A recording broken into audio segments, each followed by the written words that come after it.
Hold me tight. Don't let me go. Why do people cry at movies?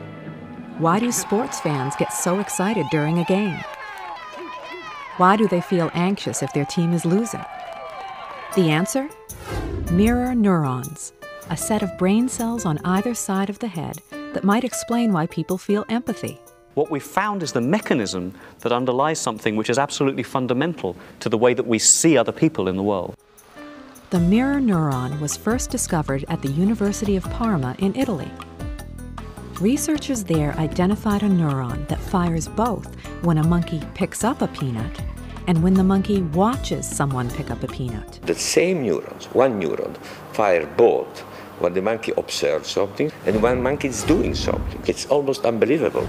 It was surprising because this cell which was involved with motor planning for the monkey turned out to be interested in the movements of other people as well.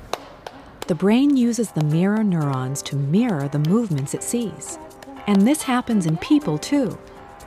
If you can use the years of training that you yourself have done, learning to crawl, then learning to walk, then learning to eat, this is an incredibly rich set of knowledge that you could apply to the problem of actually seeing what's going on. The mirror system is the way that you tap into, the way that you harness your own abilities and project them out into the world. So sports fans can picture themselves playing when they watch a game. But what makes them feel the pain when their favorite player drops the ball? So the idea was to try to figure out how the emotional system and this motor system are connected together. To find out, Marco Iacoboni looked at the brain scans of individuals when he presented them with a series of faces. In the first round, he asked people to imitate the faces. In the second round, he asked people to simply look at the faces. As expected, he found that the mirror neurons were activated during both rounds.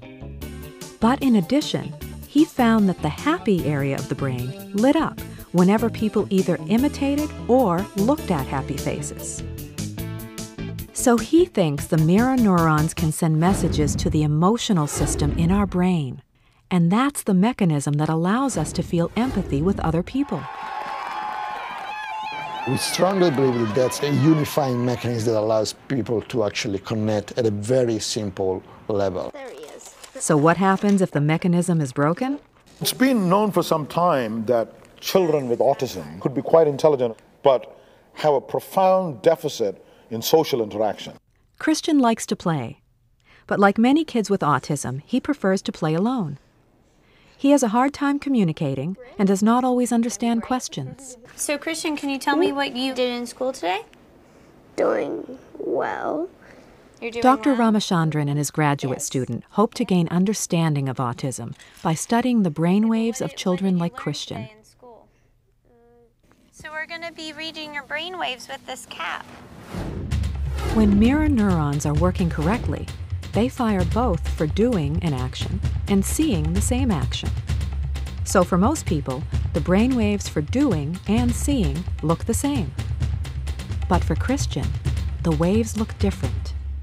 Their brains may indeed be different in that regard, and they may have deficits in the mirror neuron system. But we don't know this for sure yet. Additional work needs to be done using brain imaging. What we do know is that healthy humans are very social.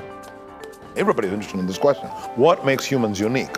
You can say humor, you're the laughing biped.